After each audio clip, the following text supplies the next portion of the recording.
Museo del Prado. Perdoneu-moi, c'est così. Museo del Prado, 19 de febrer de 2021. Valentín, Tintín, tirant-lo blanc vas caminant, cap a lluitar. En un espill veureu l'imatge que us pot fer viure o morir. En un espill veureu l'imatge que us pot fer viure o morir. Si la dama que s'hi amaga no volgués trencar-me el cor, si la dama que s'hi amaga no volgués trencar-me el cor, jo l'amor li donaria perquè és d'ella el meu cor, cap, cos, peus, tot.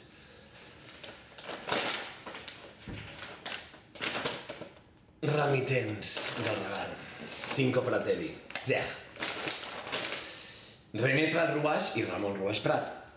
Carrer Francisco de Quevedo, 380822, Sabat d'ell, Barcelona, vida via làctea. Star shining in the loves you. Això el René, jo. Carrer Quevedo, Francisco de Quevedo, 38.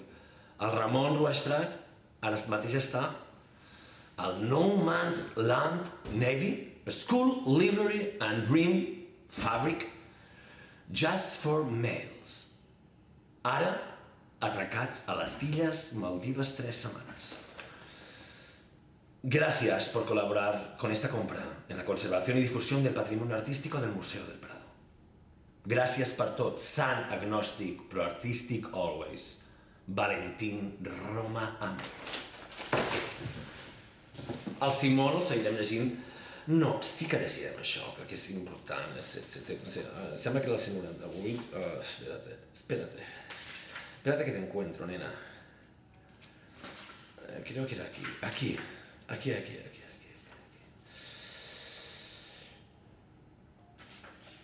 En el Baraja,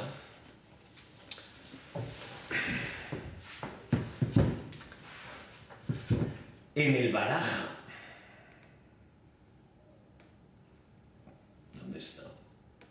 En el Baraja, página 91. En el Baraja vio a dos clientes embobados mirando la televisión. El juez en ese instante proponía uno de sus referéndums. Marciano levantaba el dedo. Y que ya lo sé, decía lo de siempre. Y a Simón, de repente, esto le daba tanta tranquilidad como pereza. Así que decidió subir a casa. Las puertas del ascensor de la finca se abrieron como cuando Rico contaba 1, 2, 3 y chasqueaba los dedos y por arte de magia se abrían. Y el mundo pensaba que tenía poderes. Se miró la cara en el espejo y luego leyó en su antebrazo un número de teléfono apuntado con carmín. Tiró la mochila de Johnny Walker y se arrebujó bajo la colcha de ganchillo en su postura de cardenal, con las palmas cruzadas. Con las palmas... No és de Johnny Walker, sinó que és de Zadie Can Voltaire, però no el mismo, de propaganda también, me la regalaron el otro día. Con las palmas cruzadas sobre el pecho. Pensó en el tesoro y luego en Estela y después en Betty. En Betty hablándole de un tesoro, Betty justo antes del salto notó como la colcha presentaba un accidente geológico, una montaña en medio de la planicie. Se tocó y notó el taco y se agarró a él y le pareció que era raro no estar pensando en Estela cuando siguió sin un gemido. 11 o al menos aprobado. Era su primera vez. No. Luego buscó un pañuelo en la mesilla. Solo vio una especie de tapete, de ganchillo, que no dudó en usar. Donde descubrió la trompeta, colocada allí desde que Estela la puliese hacía ya tiempo, y por primera vez intentó soplar el instrumento con verdadera intención, pero no fraseó una sola melodía, sino casi una ventosidad, un sollozo. Volvió a soltar aire con el culo de la trompeta apuntando al suelo, los carrillos de ardilla, los ojos como pelotas de ping-pong y de repente saltó un papel de dentro. Un tesoro, pensó. No seas idiota, Simón, se dijo, estrenando madurez. Había que ser consecuente con su pérdida de fe. No sabía hasta qué punto ese papel convertiría su vida en un interrogante aún mayor y lo volvería todavía más desconfiado y, por tanto, más adulto. Desplegó la nota escrita a máquina y con un garabato idéntico o muy parecido al que llevaban las dedicatorias que Rico escribía en la primera página de los libros y las vidas que le regalaba.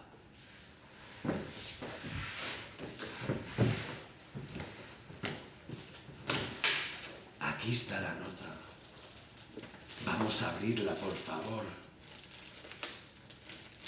¿Qué tesoro hay escondido? ¿Qué nos dice el interior de esa Marilyn de Happy Birthday, Mr. President?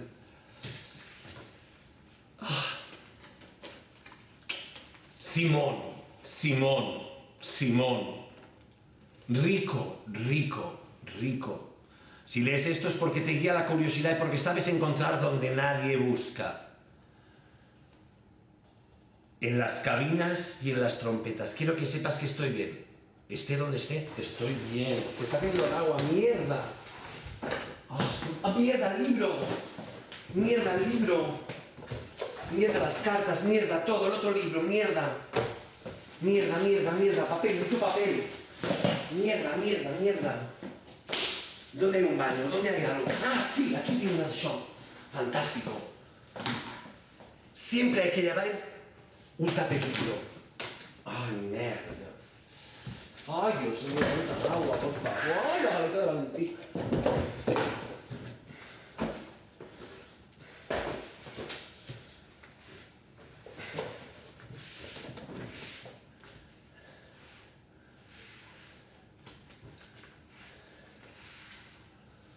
Qué desastre, por favor, qué desastre.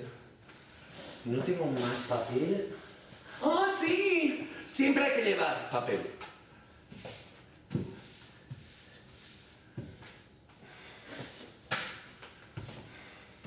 Tú el pronto y yo el baño.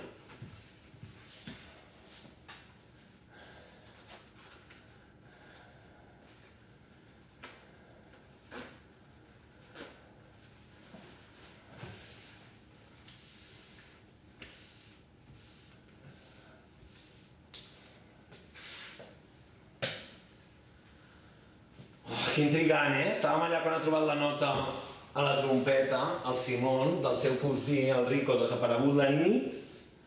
Van passar junts la nit de Sant Joan del 92 i l'endemà va desaparèixer. I estem ja en el 94. Ai, no, 96, perdó. O el 94, no recordo. I troba la nota, recordem-ho, a una trompeta que els hi va regalar el sastre. Un dia que van anar. El sastre, que era aquell cubà, gay, que li feia trajes gratis al Rico perquè fes propaganda per la ciutat. Recordem que és la quarta o cinquena novel·la de Miqui Otero, periodista també, nascut a Barcelona el 1980 i del propi barri de Sant Antoni.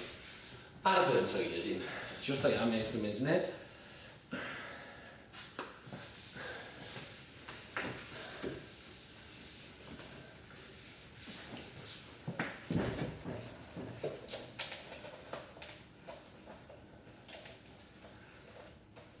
Caputxeta vermella, cata vermella i ha marxat Alicia al món real.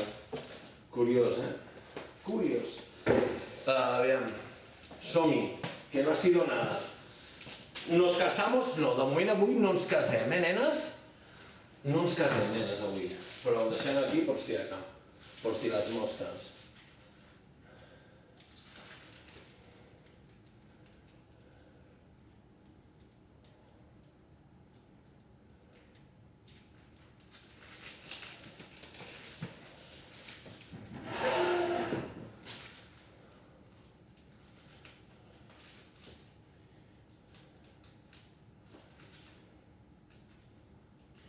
Bueno, aquí, ya está.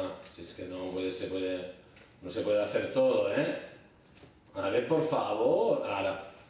On estàvem? Seguim. Miqui Otero. Ah, no, seguim no. El llibre s'ha de salvar. Bueno, sí, més o menys. Més o menys. I l'altre llibre, no, l'altre llibre no està molt bé, l'altre llibre quin era? Aquest s'ha mullat? Molt poc, vale. Seguim amb l'Otero.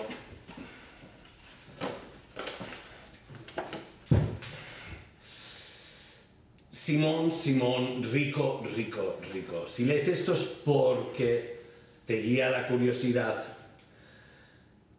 y buscas donde nadie suele buscar. En las cabinas y las trompetas. Quiero que sepas que estoy bien. Esté donde esté, estoy bien. ¿Sabes cuándo abría las puertas del ascensor para ti? Esta es una invitación para que las cruces.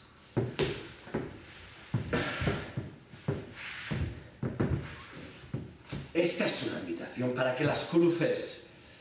Esta es una invitación para que las cruces todas las puertas. Para que subas a pisos donde nadie ha estado, para que me recuerdes. Yo sigo contigo, aunque ya no pueda estar ahí. Protagonizamos nuestras obras en dos escenarios distintos. Y el protagonista de tu obra me gusta, es valiente, Valentín. Y sonríe hasta cuando se cae. ¿Sabes por qué? Porque tiene la convicción de que el mundo está loco y de que la risa es su único patrimonio. Mira la bola que te regale, sigue en blanco, puedes ser lo que quieras, rompe el color, que estalle. Ahora viene lo bueno. ¿Y sabes? El futuro es un tesoro que hay que buscar. Donde nadie busca. Todo está en los libros. Incluso yo. Y sobre todo tú. Tu futuro. Confia i espera. Rico.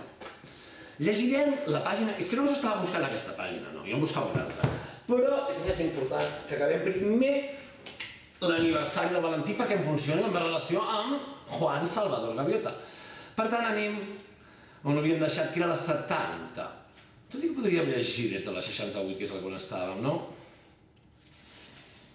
Sí. Això sí que és fàcil. 60...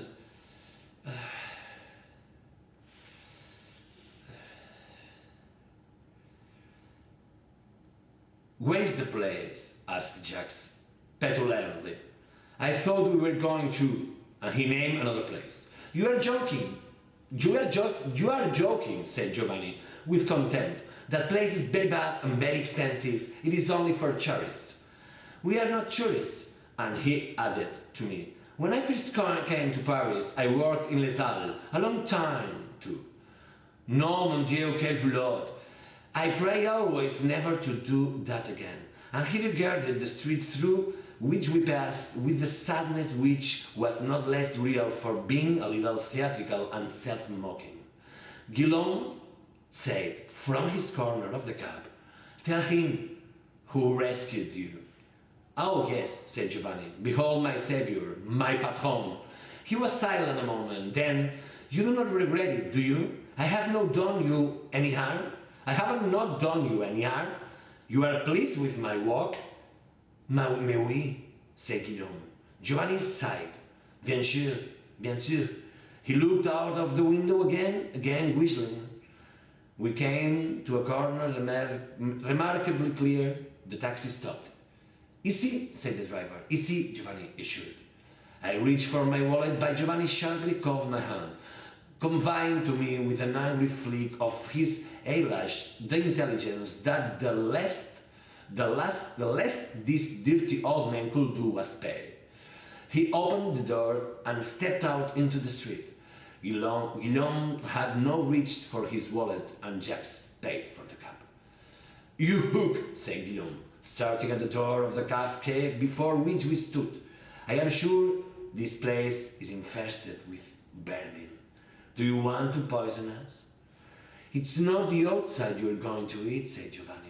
You are in much more danger of being poisoned in those dreadful, cheap places you always go to, where they always have the face clean.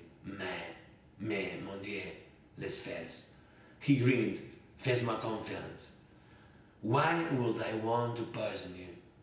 Then I will have no job, and I have only just found out that I want to live. I have only just found out that I want to live.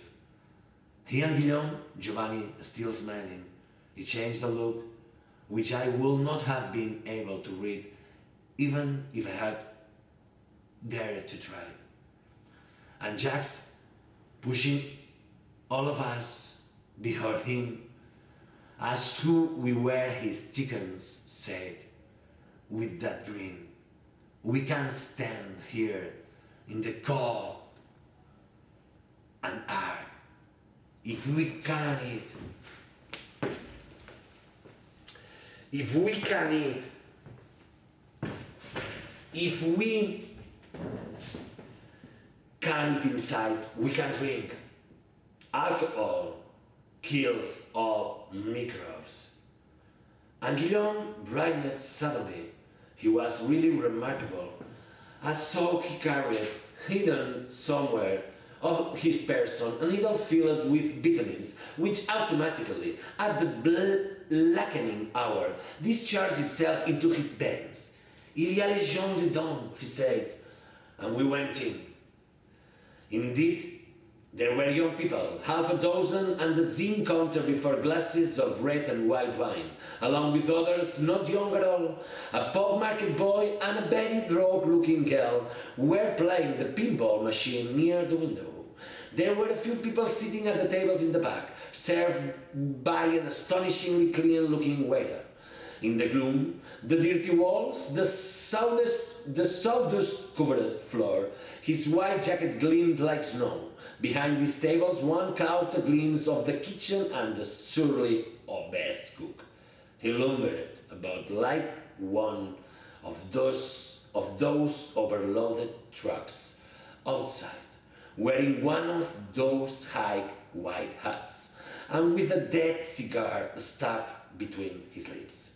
Behind the counter sat one of those absolutely inimitable and indomitable ladies, produced only in the city of Paris, but produced there in great numbers, who would be as outrageous and unsettling in any other city as a mermaid on a mountain top. All over Paris, they sit behind their counters like a mother bird in a nest and brood over the cash register as though it were an egg. Nothing occurring under the circle of heaven where they sit escapes their eye.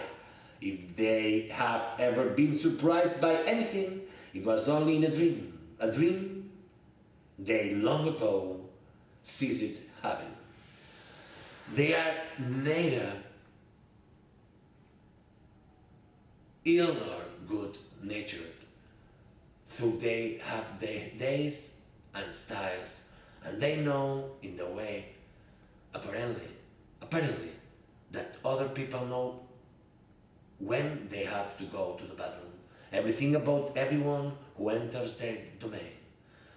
Though some are white-haired and some not, some fat, some thin, some grandmothers and some bad lately virgins, they all have exactly the same surette vacant, all registering eye. It is difficult to believe that they ever cried for milk or looked at the sun.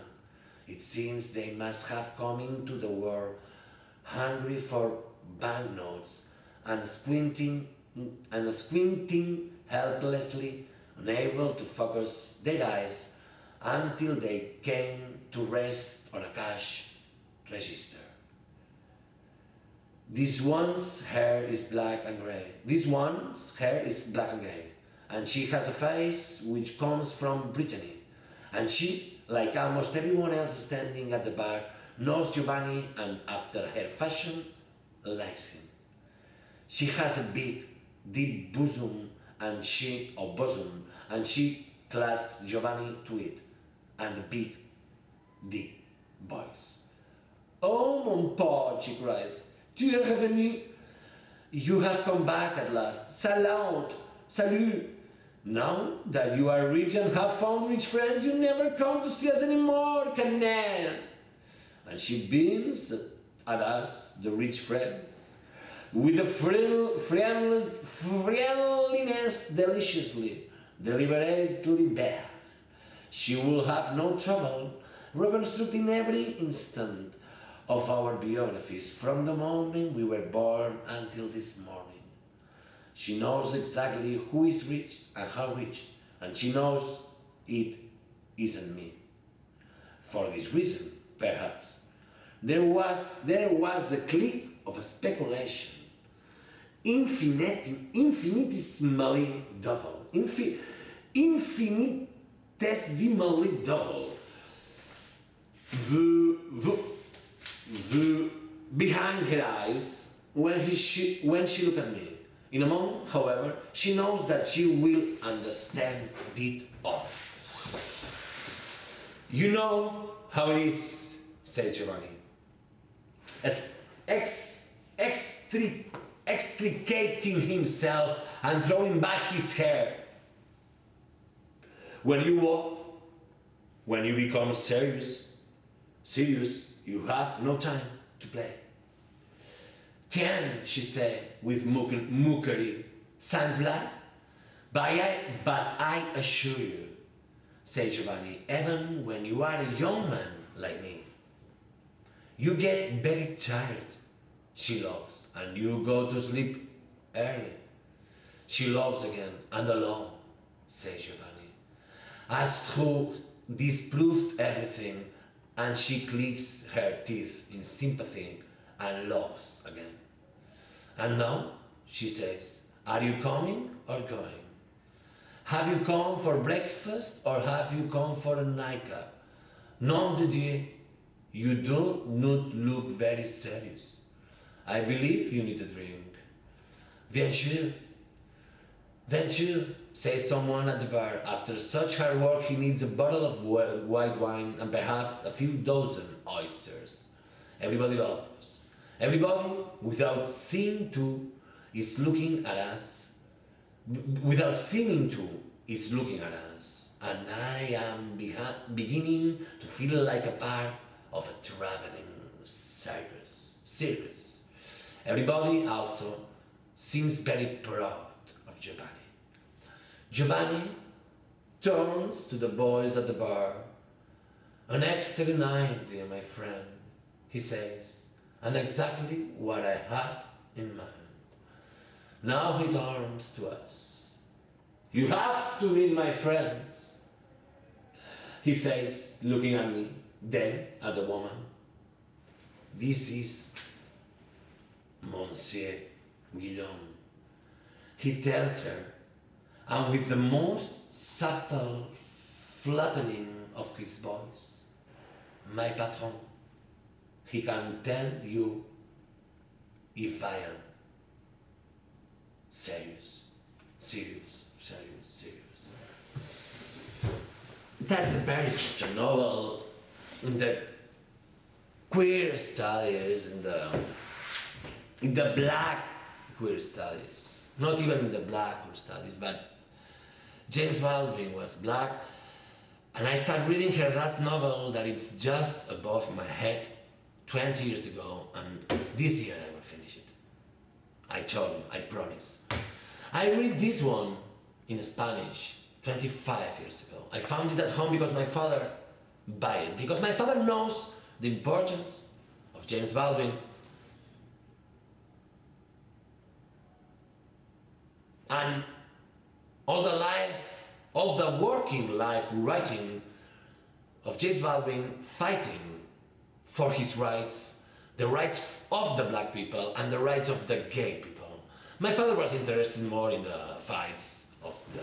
Well, I thought that before my father was more interested in the black aspect of the civil rights James Baldwin fight for, like the Black Panthers. But maybe my father also... No, I'm sure my father is a very good person, so I'm sure he's also interested in the fights for the gay, lesbian, bisexual people of James Baldwin, Jimmy Baldwin for the friends. So I just want to read you the pronote of that edition. Byron, Excruciating Beauty, San Francisco Chronicle, Laurel Editions, USA $6.99, Canada $8.99. James Baldwin, Giovanni's Room. To be James Baldwin is to touch on so many hidden places in Europe, America, the Negro, the white man, to be forced to understand so much. Alfred Kazin. This author retains a place in an extremely selected group, that composed of a few genuinely indispensable American writers. Saturday Review. He has not himself lost access to the sources of his being, which is what makes him read and awaited by perhaps a wider range of people than any other major American writer, The Nation. He's thought-provoking, tantalizing, irritating, abusing and amusing, and he uses words as the sea uses waves, and to flow and beat generation, advance and retreat, rise and take a bow in disappearing.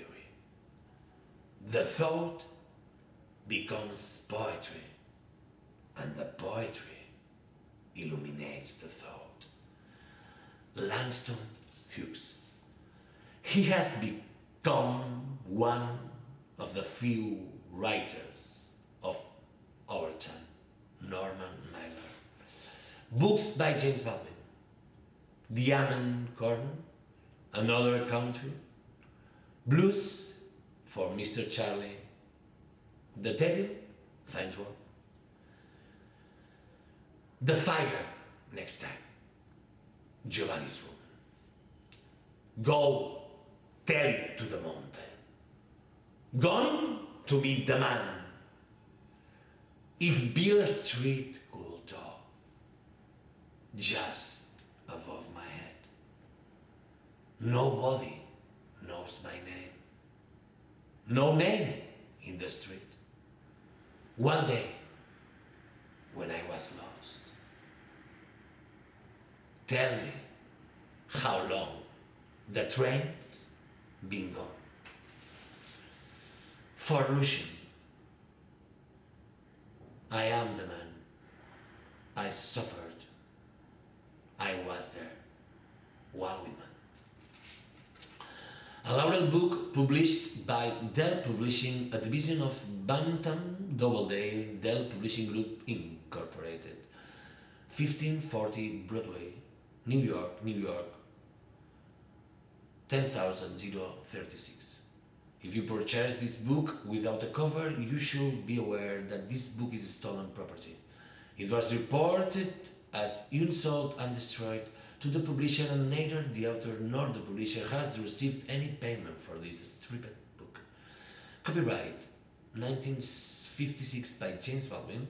Front cover photo H. Armstrong Roberts. All rights reserved. No part of this book may be reproduced or transmitted in any form or by any means, electronic or mechanical, including photocopying, recording, or by any information storage and retrieval system, without the right and permission of the publisher, except where permitted by law. The trademark laurel is registered in the USA Patent and Trademark Office and in other countries. The trademark Dell is registered in the USA Patent and Trademark Office. ESBN 0440328810, reprinted by arrangement with Doubleday and Company Incorporated, printed in the United States of America, published simultaneously in Canada.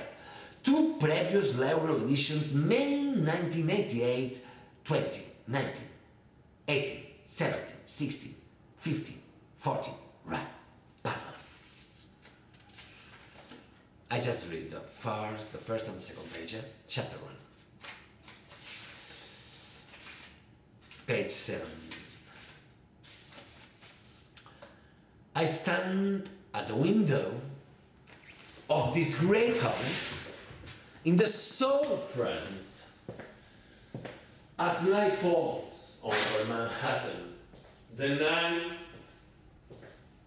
which is leading me, the night which is leading me, the night which is leading me, the night which is leading, the night.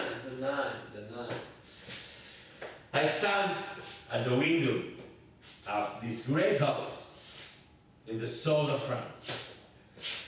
As the night falls over Manhattan too, the night which is leading me to the most terrible morning of my life. I have a drink in my hand, there is a bottle in my elbow. I watch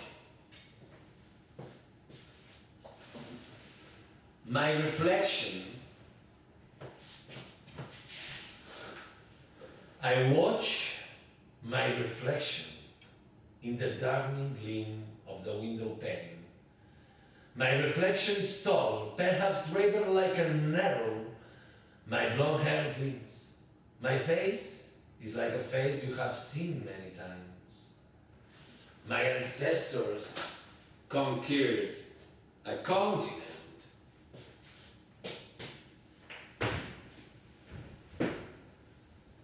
Pushing across dead, laden plains until they come to an ocean which faced away from Europe into a darker past. I may be drunk. I may be drunk by morning, but that will not be any good. I shall take the train to Paris anyway. The train will be the same. The people struggling for comfort and even dignity on the straight-backed wooden third-class seats will be the same. And I will be the same. We will roll right through the same changing countryside northward, leaving behind the olive trees and the sea and all the glory of the stormy southern sky into the mist and rain of Paris. Someone will offer to share a sandwich with me. Someone will offer me a sip of wine. Someone will ask me for a match. People will be roaming the corridors outside, looking out from windows, looking in at us. At each stop, recruits in their baggy brown uniforms and colored hats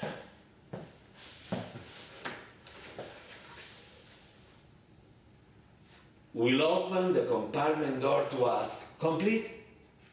We will all nod yes, like conspirators, smiling finally at each other as they continue through the train.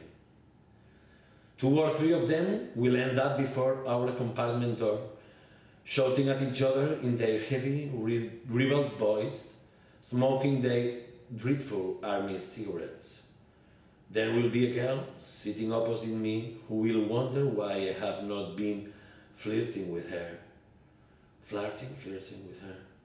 who will be sit on edge by the presence of the recruits. It will all be the same. Only I will be stiller. And the countryside is still tonight. This countryside reflected through my image in the pane. This house is just outside a small summer resort, which is still empty.